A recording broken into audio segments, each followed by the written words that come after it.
제가 지금까지 방송에서 덕은지구라든지 DMC라든지 이쪽을 잘 안 하거든요. 근데 이쪽을 진행을 해보기는 처음인 것 같습니다.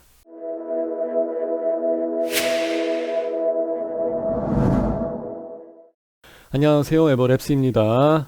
오늘은요, 상암동 DMC 있죠? 거기서 호반 서밋 DMC 힐즈가 나왔기 때문에 요거 여러분들하고 같이 보시도록 할게요. 사업 안내를 보시게 되면은 고양시 덕은지구 A3 블록에 나와 있고 23층짜리 아마 5개 동이 나와 있을 거예요. 그렇게 나와 있고 560세대라 그렇게 막 큰 아파트는 아니에요. 근데 84A 타입, 84B 타입 두 가지로만 나눠져 있고 일반 분양이 449세대, 이 중에서 특공이 333세대 해서 나와 있습니다. 일반 분양분보다도 특공이 좀 더 많기 때문에 여러분들도 특공에 대한 자격 요건 먼저 확인을 해보시는 게 맞습니다. 자, 입지 환경을 보시게 되면 여기 DMC 뭐 2차, 3차, 4차 나와 있는데 여기 항동지구 아니고요. 항동지구 밑에 덕은지구라고 해갖고 여기 따로 있습니다. 그래서 이거 뭐하러 표시해놨으니까 이제 아무래도 진해 홍보용으로 해서 갖다 놓은 것 같아요. 그러니까 이제 고양 창릉지구가 가깝고 항동지구가 가깝고 그래서 여기가 뭐 자기네들이 여기서 막 이렇게 막 많이 하고 있다. 이제 이런 얘기를 좀 하려고 했던 것 같아요. 그래서 나도 처음에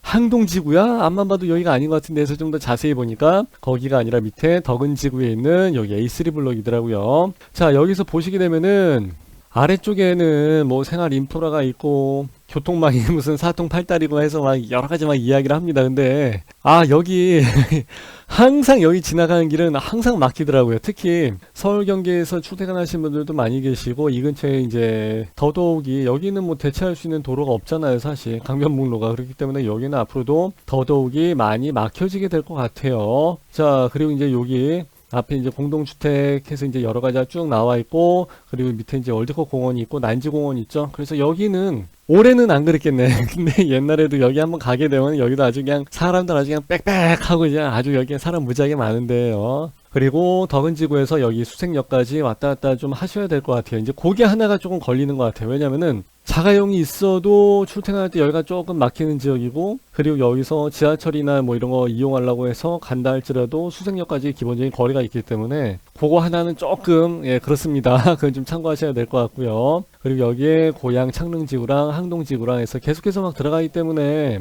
나중에 여기도 금액은 좀 많이 올라갈 수 있는 가능성은 있을 것 같아요. 그런 건 생각을 좀 하셔야 될 것 같고, 사실 여기서 조금만 더 넘어가게 되면은 다 그 불광동 휘발유 사는 이제 거기죠. 녹번, 불광동, 홍제 다 이쪽이기 때문에 가까워요. 사실 가깝고, 그리고 상수역, 합정역까지도 사실 가까운 거리고 그래가지고 그런 메리트는 있습니다. 자, 입지 안내 영상을 보시게 되면 아래쪽에 요만큼 여기 블럭 섹터가 나와 있고, 요 뒤에는 산으로 들려싸여져 있다는 거. 근데 이 산이 그렇게 높은 산은 아니에요. 근데 아파트에서 보기에는 이게 또 높습니다. 왜냐면은 이게 한 100m 정도 올라가거든요. 한 125m 정도 나와 있는데, 요렇게 해서 125m가 나와 있는 게 아니라 이렇게 해서 다 한 120m 정도 나와 있기 때문에 여기도 높이가 한 100m 정도는 생각을 해야 되거든요. 그러면은 아파트 뒤쪽으로는 당연히 가려진다고 보셔야 돼요. 다행히도 이게 북향이기 때문에 조금 피해서 가니까 괜찮을 것 같고, 여기서 이쪽으로 해서 조망이 나가는 게 있거든요. 그거는 괜찮을 것 같아요. 그래서 일단 그래도 하여튼 뒤편에 산이 있다는 것은 굉장히 좋아요. 북쪽에서 내려오는 것들을 다 막아주고 미세먼지도 다 막아주고 아래쪽으로는 월드컵 공원이 있고 하다 보니까 그런 녹지 환경 자연적인 부분은 괜찮지 않을까 이제 그렇게 생각을 합니다. 브랜드 같은 경우는 호반건설 이야기하는데 호반건설이 대우를 뭐 삼키네 마네 그런 얘기 많이 했었잖아요. 그런 부분도 있고, 그리고 호반이 또 아파트 잘 지어요. 제가 또 개인적으로 좋아하는 스타일이기도 하고, 그래서 호반 거 브랜드는 저는 상당히 메리트가 있다고 생각을 합니다. 여러분들도 참고하시면 될 것 같고요.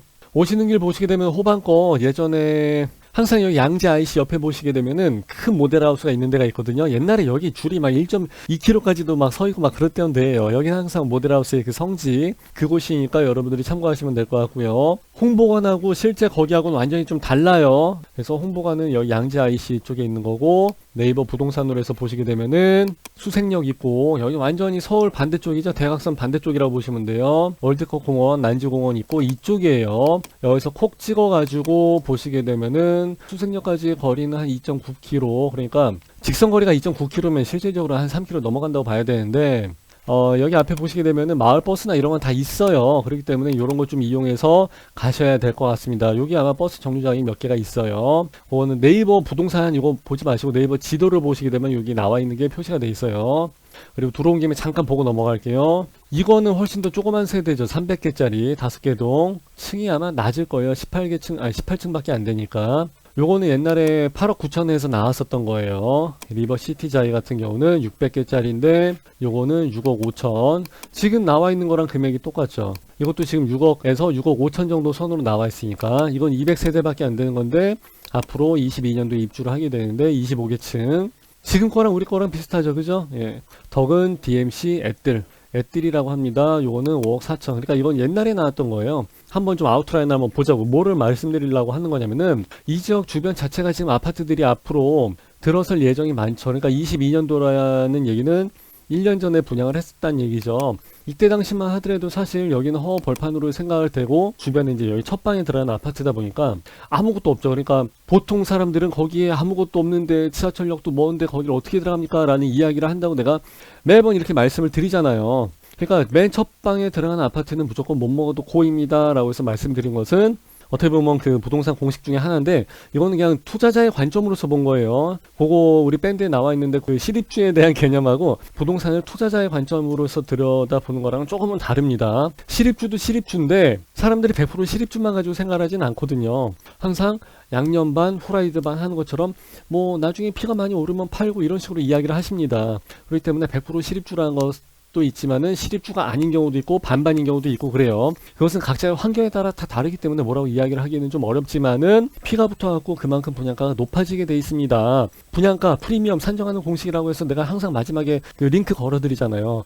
프리미엄은 어떻게 해서 얼마로 산정이 되는가 그거 참고해서 보시게 되면 도움이 좀 될 것 같아요. 자, 분양 일정을 여러분들하고 같이 보시겠습니다. 내일 모레서부터 이제 특공 시작이 되는데 거의 1순위 당일 마감이 된다고 하죠. 과천 같은 경우는 과천 사람이 그렇게 많지가 않고 과천 통장이 많지가 않았기 때문에 주소 이전을 많이 하고 그랬었는데 호반서밋 같은 경우는 여기 고양시 쪽에 인구가 상당히 많아요. 인구도 많고 통장도 많아요. 그리고 1순위 통장도 많아요. 그래서 거의 다 1순위는 여기서 마감이 된다고 이야기를 많이 합니다. 그리고 이제 과천도 마찬가지였지만 여기도 마찬가지로 이제 일산이 나온 적이 언제야? 오래됐지. 근데 일산은 여기서 더 가야 되잖아요. 근데 일산을 가기 전에 여기 생긴 아파트잖아요.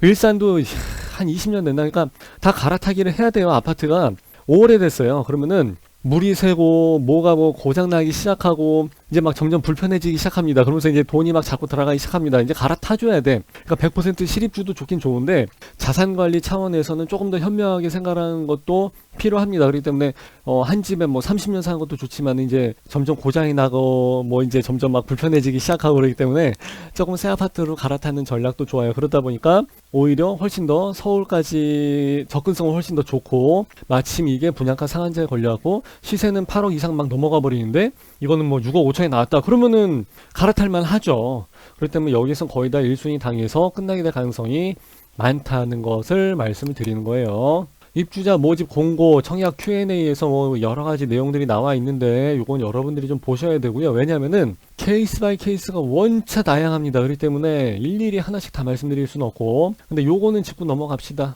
여기에서 보시게 되면 체크리스트 보시게 되면은 주택 청약 자격 체크리스트 해갖고 요거 하나가 이제 나올 거예요. 2019년 12월 달에 나온 주택 청약 자격 체크리스트 이제 요거죠. 각 가정마다 다 있다는 청약 자격 리스트. 무슨 청룡 대백과 사전도 아닌데 전 국민이 이걸 보고 공부를 해야 된다는 상황 웃기죠. 예. 여기 입주자 모집 공고문을 보시게 되면은 대략적인 내용은 여기 나와 있어요. 근데 요 내용 말고 이제 요거 함께 보실게요.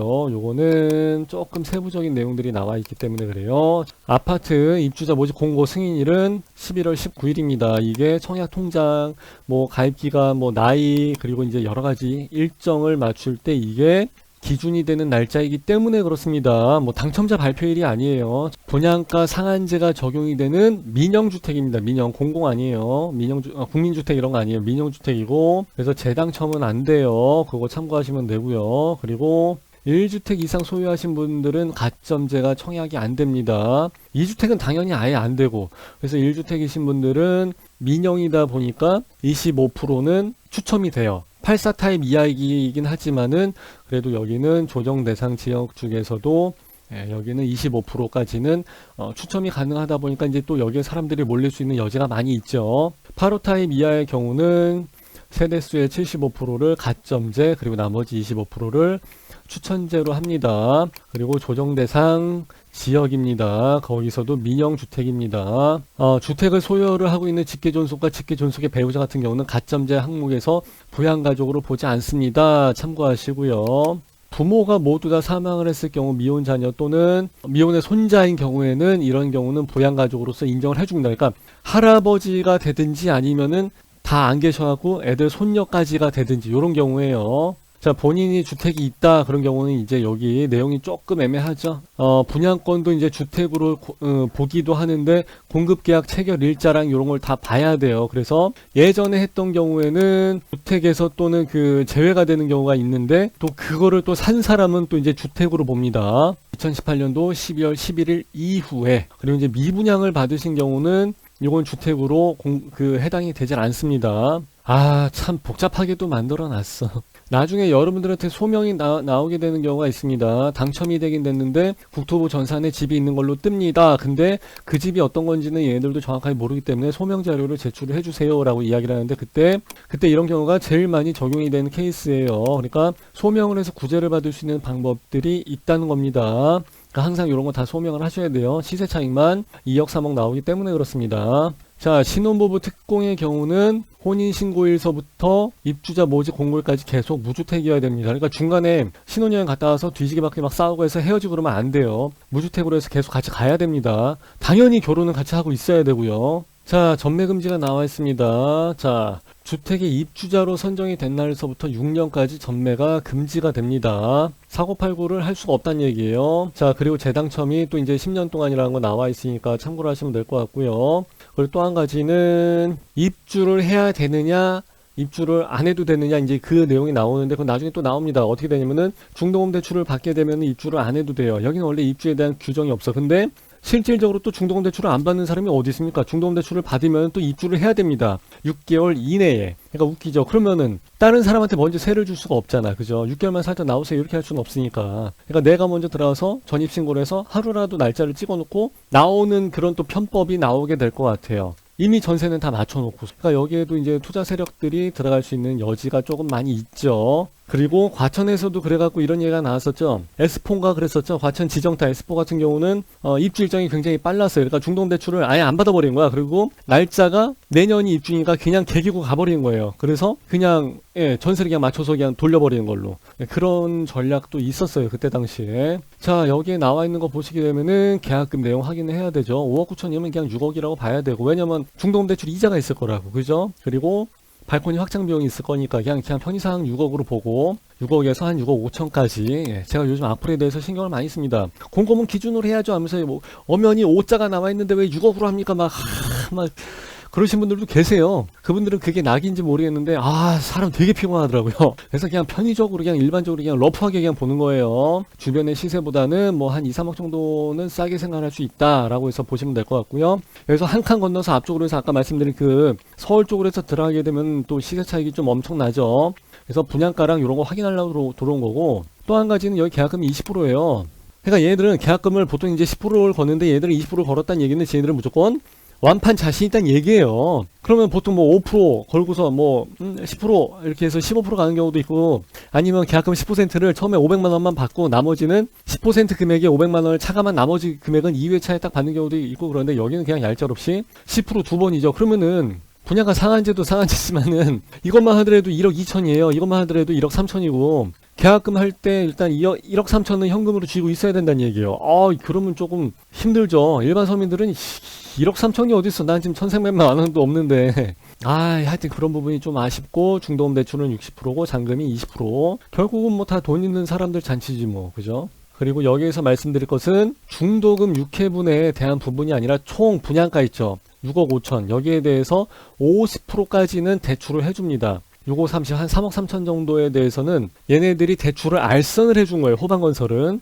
중동대출 은행이나 이런 건 아직 선정이 되지 않았기 때문에 호반건설 가서 상담을 받아도 얘네들은 몰라요. 그리고 사람마다 케이스가 다 다르기 때문에 일반적인 상황만 얘기하지 은행이 선정이 되질 않았는데 몇 프로가 나올지 어떻게 하냐고. 은행 선정은 6월 15일 날이 중도금 대출 일정이다 그러면 한 4월이나 5월 달에 그때 가서 은행이 선정이 됩니다. 그때 이자율이랑 결정이 되고 국민은행이나 뭐 신한은행 이런 데에 껴들어갈 것 같진 않고 뭐 전북은행, 뭐 광주은행 뭐 이런 데가 많이 들어가죠, 보통. 그래서 이자율이 우리가 생각을 했던 것보다는 조금은 높을 수 있어요. 그리고 여기 중도금이 이자 후불제일 거라고요. 그럼 그것도 이제 천 단위로 얼마 해서 또 나옵니다. 그게 만만치가 않죠. 그때는 중도금 대출은 어차피 이제 서류상 쓰고 할 때는 몰라요. 서류만 뒤지게 많이 쓰는 거지. 내 명의상으로 해서 들어간 거지. 사실 그거는 은행하고 호반건설사의 관계지. 내 통장에 들어왔다 1초 만에 돈이 나가버리니까 나랑 상관이 거의 없어요. 그래서 어떤 사람들은 나는 그냥 전업주부인데 대출이 될까요? 대출은 다 돼요. 어지간하면 대출은 다 된다니까요. 네, 그러니까 그건 걱정하지 마세요. 거기에 대한 거랑 할 때 이제 잔금 때가 이제 그때가 조금 데미지가 조금 있을 수 있죠. 신경을 좀 써야 될 때가 있어요. 그러니까 중도금 대출은 이자가 거의 후불제로 가는 경우가 많은데 그게 잘 녹여내버렸지. 체감이 안 되게끔. 그러니까 핸드폰 100만 원 주고 샀는데 2년 동안 약정하면서 다 이렇게 24개월로 나눠서 하는 것처럼 기가 막히게 하여튼 건설사, 통신사, 대기업들은 이런 비용이 체감이 되지 않도록 이걸 녹여낸다고 이야기합니다. 싹 아주 그냥 잘 녹여 아주. 그래놓고서 이거 이자 무이자 아니지 이거 잘 봐야지 이것도 이제 헷갈리면. 근데 나도 이게 글씨가 작으니까 이게 잘 안 보여요 사실. 이자가 무이자여서 봐. 지네가 벌써 대문짝만하게 자랑을 했겠지. 여기 나와있죠. 중도금대출은행과 별도로 알아서 하세요 라고 해서 이제 이건 별도로 나중에 이야기를 해주게 될 겁니다. 이자란 단어가 나오지를 않네. 자, 생애 최초 이거 여러분들이 신경을 많이 쓰시게 될 거예요. 아무래도 그 누가 그렇게 표현하되 자기 계급장 띄고 맞짱 뜰 수 있는 게 생애 최초라고요. 예, 맞는 얘기인 것 같아요. 참 표현도 잘했는데요. 무주택 세대 구성원이어야 됩니다. 모두가 다. 그리고 미혼인 자녀가 있다든지 아니면은 현재 혼인 중이거나. 그러니까 이것도 웃긴 게 아니 나이 40 먹도록 결혼을 못한 것도 서러워 죽겠는데 이런 사람들은 안 돼요. 돌싱은 돼. 미혼인 자녀가 있으니까. 근데 결혼을 못했던 사람은 안 돼요. 그것도 좀 그렇죠. 예. 그리고 이거 가지고 많이 따지십니다. 5년 이상 소득세를 납부한 자. 그러니까 스트레이트로 15, 16, 17, 18, 19 이렇게 안 돼도 돼요. 그냥 띄엄띄엄 있어도 됩니다. 그리고 이런 것들은요. 모델하우스에서 다시 한번 확인을 해보시는 게 좋아요. 또 조금 이게 또 얘기가 달라진 경우도 있고 상담사가 실수를 해서 얘기를 좀 틀리게 하는 경우도 있기 때문에 여러 기관에 맞춰갖고 크로스, 예. 또 다른 데도 물어보고 여기도 물어보고 해서 중복된 답변을 확실히 얻으시는 게 좋습니다. 왜? 저도 헷갈릴 때가 있고요. 이게 42년 동안 146번 바뀌었대요. 오늘 신문 보니까 청약이. 부동산 관련된 문제들이 계속 바뀌고 그때그때 막 땜빵으로 막 만들어 놓고 하다 보니까 법률 자체가 개판이 되어 버렸어요. 그래가지고 그때는 막 헷갈리는 경우도 있고 지역에 따라서 가점에 따라서 그리고 다 달라요. 그리고 자꾸 바뀌기 때문에 상담사도 헷갈릴 때도 있고 국토부에다가 전화했는데 그냥 해당 모집 공고문을 보세요 이 얘기밖에 안 해요. 그리고 전화를 안 받아 얘들은요. 조금 어려우신 사항이 있을 거예요. 그래가지고 제가 네이버 밴드 에버랩스에 오셔갖고 그냥 게시판에 글을 올려주세요. 그러면 거기에 답변을 달아주신 분들이 또 계십니다 라고 해서 말씀을 드린 거예요. 그리고 옛날 거 찾아보시게 되면 또 내가 올렸던 질문들이 사실 거의 다 비슷하거든요. 참고를 할 수가 있기 때문에 그래서 말씀드리는 거예요. 그리고 여기 가구원수는 무주택 세대구성원 전원으로 산정돼 있어야 됩니다 라고 해서 나와있죠. 당연한 거죠. 그냥 집이 없어야 돼. 예. 그리고 집이 없어야 되는 것과 동시에 없었어야 돼요. 그러니까 이런 부분이 있기 때문에 사람들이 조금 헷갈릴 수 있어요. 하나는 여기다 써놓고 하나는 여기 밑에다 써놓고 하니까 아휴. 그리고 이렇게 깨알 같은 글씨를 누가 다 읽어봅니까? 그리고 2주택 분양권을 포함해서 2주택 이상 하신 분들은 안 돼요. 근데 또 아까 여기 나와 있었죠. 미분양을 받은 케이스는 또 된다고 나와 있었고 2018년도 12월 얼마 하기 전에 받은 거는 또 괜찮습니다. 최초의 분양을 받은 사람은 또 괜찮다고 나와 있고 굉장히 복잡하죠. 예. 자, 마이너스 옵션 같은 거 절대 하지 마세요. 진짜 골치 아파집니다. 자, 그리고 발코니 비용은 한 800만원, 900만원 정도 이야기가 되고 있는데 이 정도면 굉장히 싼 거죠. 보통 요 앞에 일자가 붙어 있습니다. 일자가. 그래서 뭐 한 1800, 1900 또는 3700만원도 본 적이 있는데 이 정도면은 굉장히 착하게 잘 나온 것 같습니다. 저도 사실 조건이 되고 내가 돈이 있다면은 이 동네에다가 청약을 한번 해보고 싶은 생각도 있습니다. 일단 싸잖아. 발코니도 저렴하게 잘 나왔고 평면도도 이제 앞으로 보시겠지만 평면도도 사실 굉장히 잘 나왔거든요. 호반이 역시 평면도는 잘 빼.